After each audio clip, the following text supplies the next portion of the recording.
고린도 후서 4장 7절로 15절까지의 말씀을 한 절씩 교독하도록 하겠습니다. 제가 먼저 7절부터 교독합니다. 우리가 이 보배를 질그릇에 가졌으니 이는 심히 큰 능력은 하나님께 있고 우리에게 있지 아니함을 알게 하려 함이라. 우리가 사방으로 우겨쌈을 당하여도 쌓이지 아니하며 답답한 일을 당하여도 낙심하지 아니하며 박해를 받아도 버림받지 아니하며 거꾸러뜨림을 당하여도 망하지 아니하고 우리가 항상 예수의 죽음을 몸에 짊어짐은 예수의 생명이 또한 우리 몸에 나타나게 하려 함이라. 우리 살아있는 자가 항상 예수를 위하여 죽음에 넘겨짐은 예수의 생명이 또한 우리 죽을 육체에 나타나게 하려 함이라. 그런즉 사망은 우리 안에서 역사하고 생명은 너희 안에서 역사하느니라. 기록된 바 내가 믿었으므로 말하였다 한 것 같이 우리가 같은 믿음의 마음을 가졌으니 우리도 믿었으므로 또한 말하노라. 주 예수를 다시 살리신 이가 예수와 함께 우리도 다시 살리사 너희와 함께 그 앞에 서게 하실 줄을 아노라. 이는 모든 것이 너희를 너희를 위함이니 위함이니 많은 사람의 감사로 말미암아 은혜가 더하여 넘쳐서 하나님께 영광을 돌리게 하려 함이라. 아멘. 한 나무가 있었습니다. 이 나무에게는 간절한 기도의 제목과 소원이 있었습니다. 그 나무는 비록 크고 아주 아름다운 그러한 나무는 아니었지만 자신이 아름다운 보석을 담는 그러한 장식품이 되기를 바랬습니다. 아름다운 장식장이 되어서 보석을 담고 혹은 귀한 것들을 담을 수 있는 그러한 아름다운 장식품이 되어지기를 그는 소원 가운데 있었습니다.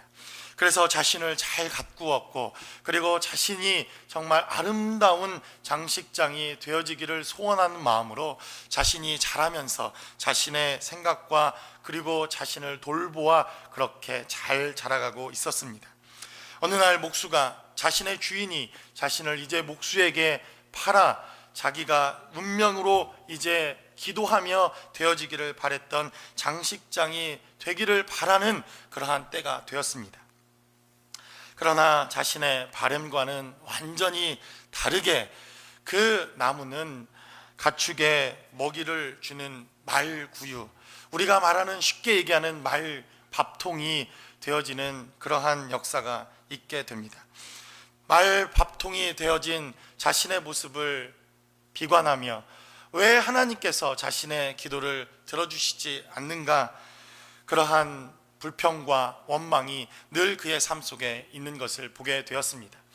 아름다운 장식장이 되어서 보석을 담고 아름다운 것들을 함께 나누고 싶었지만 이제 가축의 오물과 그리고 가축의 배설물들로 냄새나는 그곳에 처해 있는 자신의 모습이 한없이 원망스럽고 그리고 하나님 앞에 불평과 불만의 삶을 살아갈 수밖에 없는 자신의 모습을 보게 됩니다.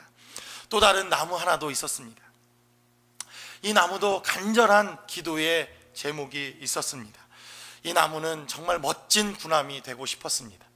멋진 군함이 되어서 전투에 나가 다른 배들과 열심히 전쟁을 하고 전 세계의 나라들을 돌아다니면서 자신이 정말 얼마나 훌륭한 군함인지, 얼마나 훌륭한 전투함인지, 그리고 얼마나 용맹스럽게 전투에서 싸움을 하는지 정말 자신의 그 힘과 자신의 능력을 자랑하는 그러한 군함이 되고 싶었습니다.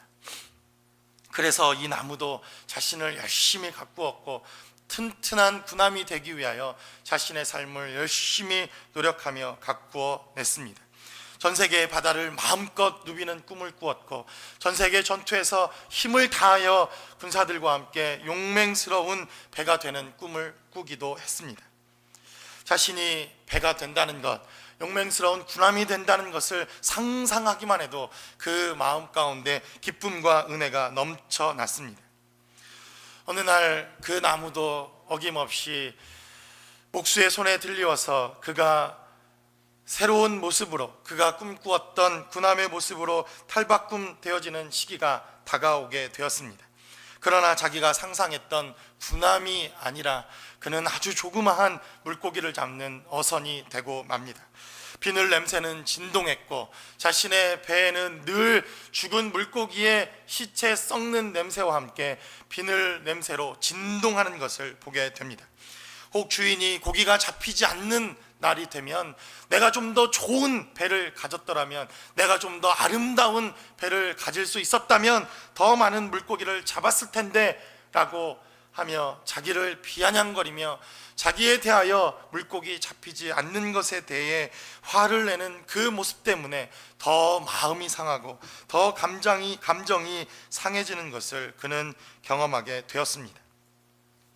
초라한 자신의 모습 때문에 바다가 아닌 조그마한 호수에서 겨우 물고기를 잡고 있는 비린내가 진동하는 자신의 이러한 초라한 모습 때문에 이 나무는 하나님께 너무나도 화가 나 있었고 원망스러운 삶을 살게 됩니다. 또 다른 나무 하나도 있었습니다. 이 나무도 하나님 앞에 정말 간절한 기도의 제목과 소원이 있었습니다. 그것은 멋진 성전에 정말 기둥이 되어서 아름다운 성전을 지탱하고, 그리고 그 성전에서 오래도록 아름다운 하나님의 제사를 드려지는 성전의 기둥과 그리고 아름다운 건축물의 한 자리를 차지하는 것이 자신의 기도의 제목이었습니다. 그래서 이 나무도 정말 성전의 멋진 기둥이 되기 위해 자신을 가꾸고 아름답게 성장을 시켰습니다. 다른 나무들과 마찬가지로 이 나무도 자신의 운명이 결정돼야 하는 그러한 시기가 다가왔습니다. 목수의 손에 들려진 이 나무가 기둥이 되어지는 것처럼 보였습니다.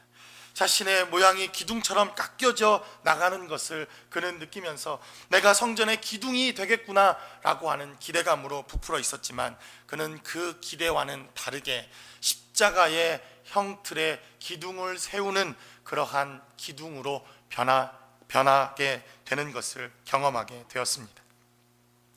십자가에 죽어가는 수많은 사형수들과 저주받아 죽음의 그림자에 들여져 있는 수많은 사람들이 자신의 기둥에 매달려 죽어가며 저주와 원망과 피와 물과 인간의 모든 비참함을 쏟아내놓고 죽어가는 그 십자가의 기둥이 되어진 자신의 모습 때문에 그는 하나님을 원망할 수밖에 없었습니다.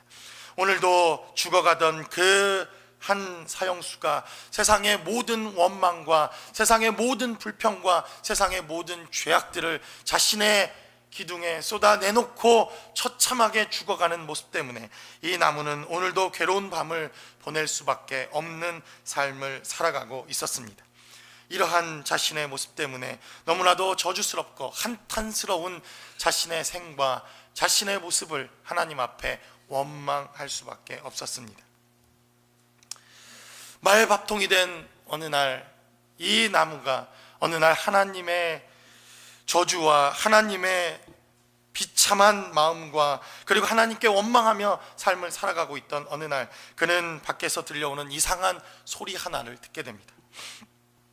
아내가 지금 만삭인데 출산을 위해서 우리에게 조그만 방 하나를 내어달라는 다급한 사내의 목소리 하나를 듣게 됩니다. 그러나 매몰찬 자기 주인의 그 목소리 또한 들려옵니다. 여기는 방이 없으니 방이 있는 곳을 찾아가시오. 다른 곳으로 가란 말입니다. 이곳에서는 그 어떤 곳에서도 이 아이를 위한 방을 내어줄 수가 없습니다. 이렇게 매몰차게 들려오는 목소리에 그 뒤를 이어 그 남자는 그러면 저 가축들이 있는 저 마구간이라도 좋으니 우리 아이가 출산할 수 있도록 조그마한 공간을 내어달라는 부탁을 받게 됩니다.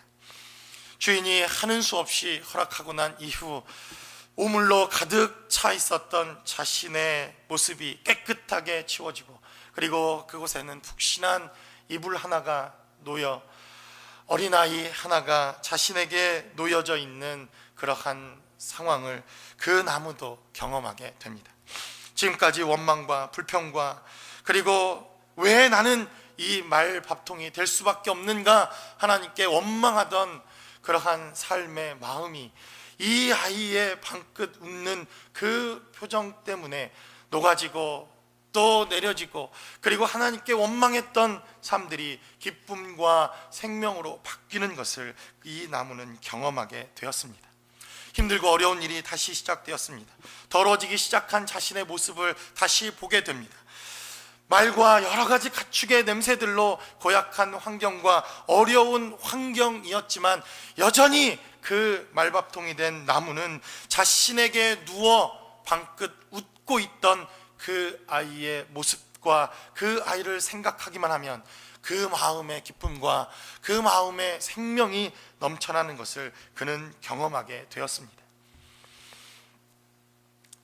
배가 된 이 나무도 그날도 주인은 단 한 마리의 물고기도 잡지 못하고 새벽 그 시간 다시 집으로 돌아오는 시간이었습니다. 물고기가 잡히지 않은 그날 유독 주인은 배를 향해서 원망과 저주를 쏟아내놓는 그 이야기를 들으며 힘겨운 모습으로 돌아오고 있던 바로 그 어느 날 한 청년이 서서 그 청년이 가리키는 곳에가 그물을 내리라고 하는 메시지를 듣습니다. 자기가 이 호수에서 수많은 시간을 거쳐 몇십 년의 세월을 거쳐 물고기를 잡는 어선으로 살았지만 단 한 번도 그곳에서는 어부들이 그물을 내리거나 물고기를 내리는 장소가 아니었습니다.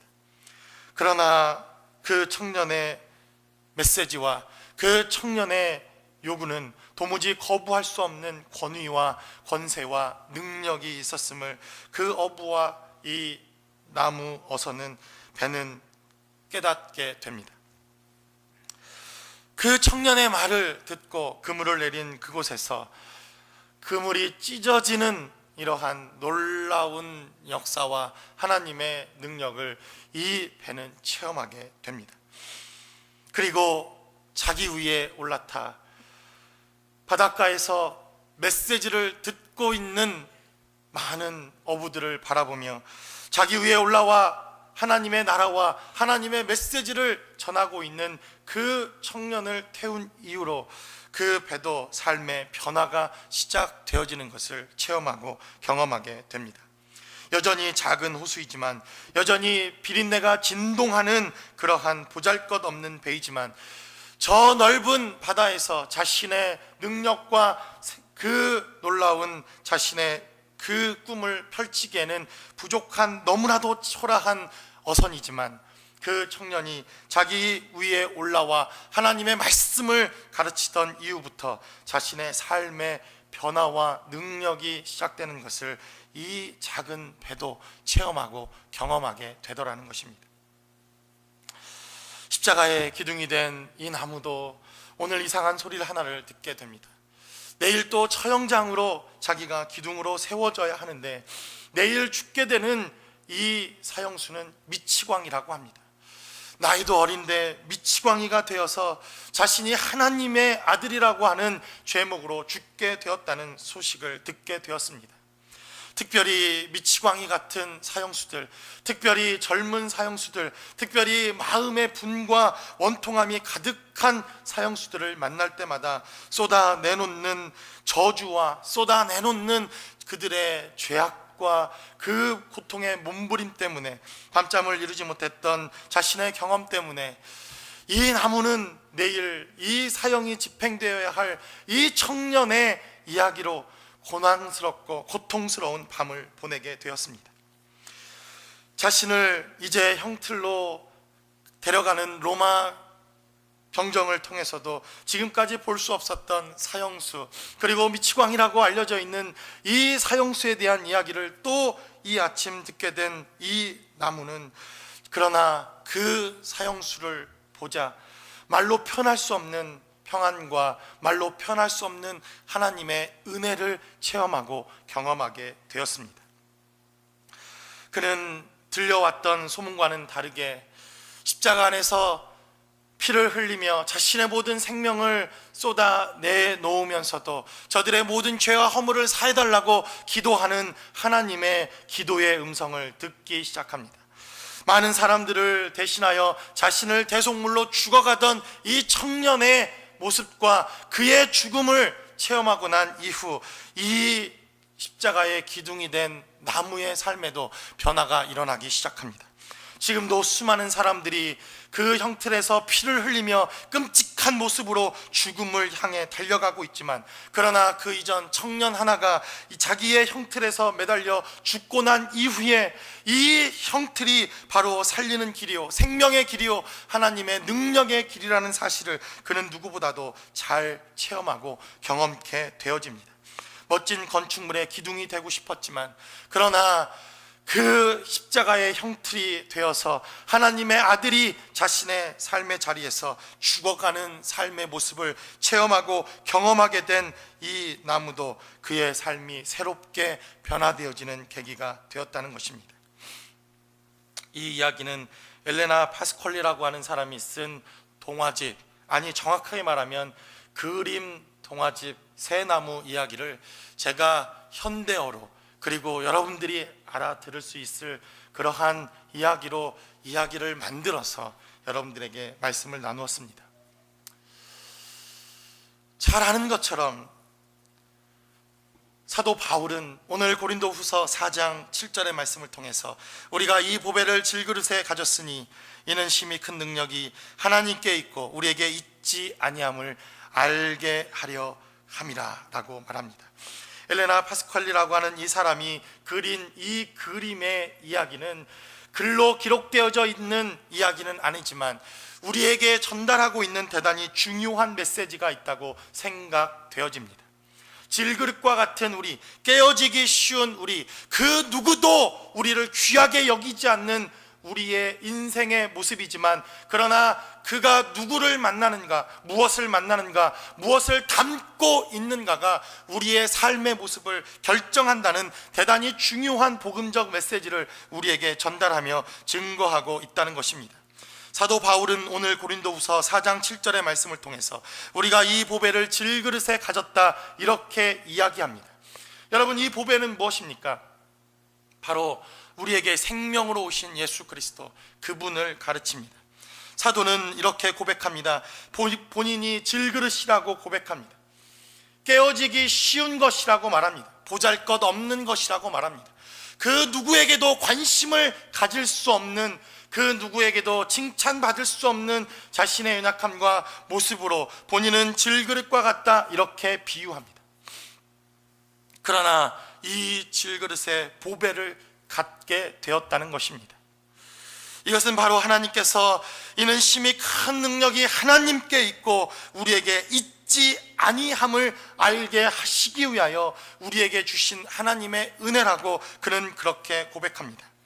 비록 말구유, 아니 가축의 말밥통과 같은 이러한 인생일지라도 그곳에 우물이 가득 담겨져 있고 가축의 냄새와 가축의 오물들로 더럽혀져 있는 그러한 우리의 연약한 모습일지라도, 생선 비린내가 진동하고 정말 넓은 바닷가가 아닌 조그마한 호수 안에서 우리의 인생이 그렇게 죽어가는 처참한 인생일지라도, 수없이 많은 사형수들이 피를 흘려가며 저주와 그리고 인생의 아픔을 쏟아내놓는 십자가와 같은 이러한 우리의 형편일지라도, 그곳에서 예수를 만날 수 있다면, 그 안에 예수가 담겨 있을 수 있다면, 그 안에서 주님을 발견할 수만 있다면 우리는 바로 사도 바울의 고백과 같은 이러한 고백이 우리의 삶의 자리에 있을 수 있다는 것입니다. 사도 바울은 계속해서 우리에게 증거합니다. 바로 어느 때에 주님이 우리를 찾아오셨다고 증거합니까? 사도는 계속해서 우리가 사방으로 우겨쌈을 당하고 있던 바로 그때에 우리 안에 이 보배가 담겨졌다, 성경은 이렇게 증거합니다. 8절의 말씀을 봅니다. 우리가 사방으로 우겨쌈을 당하여도 쌓이지 아니하며 라고 사도는 말합니다. 사도는 계속해서 답답한 일을 당하여도 낙심하지 말라고 우리에게 증거합니다. 어느 때 이 보배가 우리의 심령 가운데 담겨지게 되었다 사도는 증거합니까? 우리의 심령이 답답하고 우리의 심령이 그 누구에게도 이 답답함을 알릴 수 없을 만큼 처참하고 비참한 환경과 상황 가운데 있을 때 사도는 우리에게 낙심하지 말라고 말합니다. 왜냐하면 이 보배가 우리의 질그릇에 담겼기 때문이다 사도는 우리에게 증거합니다. 사도는 계속해서 박해를 받아도 우리에게 낙심하거나 낭망하지 말라고 증거합니다. 박해를 받아도 우리가 버림받은 것이 아니라고 사도는 우리에게 증거합니다. 계속해서 거꾸리짐을 당하여도 망하지 아니하게 되는 우리의 모습과 우리의 삶의 여정을 사도는 계속해서 우리에게 증거합니다. 여러분, 오늘은 우리가 크리스마스라고 하는 날입니다. 바로 주님께서 이 땅에 오신 날입니다. 주님이 육체를 입고 오신 날입니다. 사도의 크리스마스는 언제였을까요? 우리가 이 보배를 질그릇에 가졌다고 고백하고 있는 이 사도의 크리스마스는 어쩌면 다메섹 도상 많은 그리스도인들을 죽이려고 하는 그의 삶의 자리에 이제 그리스도인들을 박해하며 죽이러 가고 있었던 그 다메섹 도상에서 자기를 만나 주시고 질그릇과 같은 깨지기 쉬울 수밖에 없었던 연약한 인생에게 찾아오셨던 바로 그날이 사도에게 있어서는 크리스마스요, 그날이 바로 주님을 만난 날이요, 질그릇과 같은, 아니 말밥통과도 같은, 십자가 형틀과도 같았던 피 비린내 나는 자신의 삶의 자리에 주님이 자신을 만나 주셨던 성탄의 기쁜 날이었을 것입니다. 여러분, 크리스마스는 바로 주님이 저와 여러분들에게 찾아오신 날입니다. 가축의 냄새가 나는 그러한 비참한 인생과 환경 속에 있는 우리에게 찾아오신 날이라는 것입니다. 빈손으로 돌아갈 수밖에 없는 우리 인생에 아무것도 얻을 것이 없었던 그날 아침, 생선 비린내가 진동하는 그러한 우리의 삶의 현장 속에 찾아오신 날, 바로 그날이 크리스마스라는 것입니다. 수많은 저주와 피 흘림이 있는 바로 그 자리, 많은 사람들이 자신을 원망하며 저주 가운데 마지막 인생을 쏟아놓고 죽어가는 그 십자가 형틀 속에 바로 찾아오신 날, 바로 그날이 크리스마스라는 것입니다. 세상의 사람들은 기쁨의 날이요, 즐거움의 날이요, 놀고 먹는 날이요, 그리고 인생의 즐거움을 노래하는 날이지만, 그러나 우리의 인생 속에 찾아오신 바로 그 크리스마스는 질그릇에 담긴 보배와 같은 사건, 우리가 주님을 만나는 사건, 주님이 우리를 찾아오신 사건이라는 것입니다. 우리 주님은 마국간에 찾아오셨고, 우리 주님은 십자가를 지신 그 현장 속에 찾아오셨고, 빈손으로 돌아갈 수밖에 없었던 그 새벽 미명에 찾아오신 그 사건을 통해서 질그릇과 같은 우리 가운데 찾아오신 그 주님의 은혜와 생명이 저와 여러분들의 삶의 자리에 늘 함께 하실 수 있기를 주님의 이름으로 간절히 축원합니다. 사도 바울의 고백과 같이 바로 질그릇과 같은 우리의 삶의 자리에 이 보배를 가졌으니 이는 심히 큰 능력은 하나님께 있고 우리에게 있지 아니함을 알게 하려 하심이라 고백한 이 고백의 역사가 이 성탄절 이 아침 저와 여러분들의 삶의 자리에 함께 하시기를 주님의 이름으로 간절히 축원합니다. 우리 시간 기도하겠습니다. 우리 시간 기도할 때 보잘것없는 우리의 삶의 자리에 찾아오신 바로 주님, 그분, 우리에게 마음의 소원과 우리 마음의 바람이 또한 있었을 것입니다. 그런데도 하나님께서 여전히 우리의 삶의 연약함 가운데 두셨다면, 하나님께서 그렇게 두신 이유와 분명한 목적이 있을 것이라고 생각되어집니다.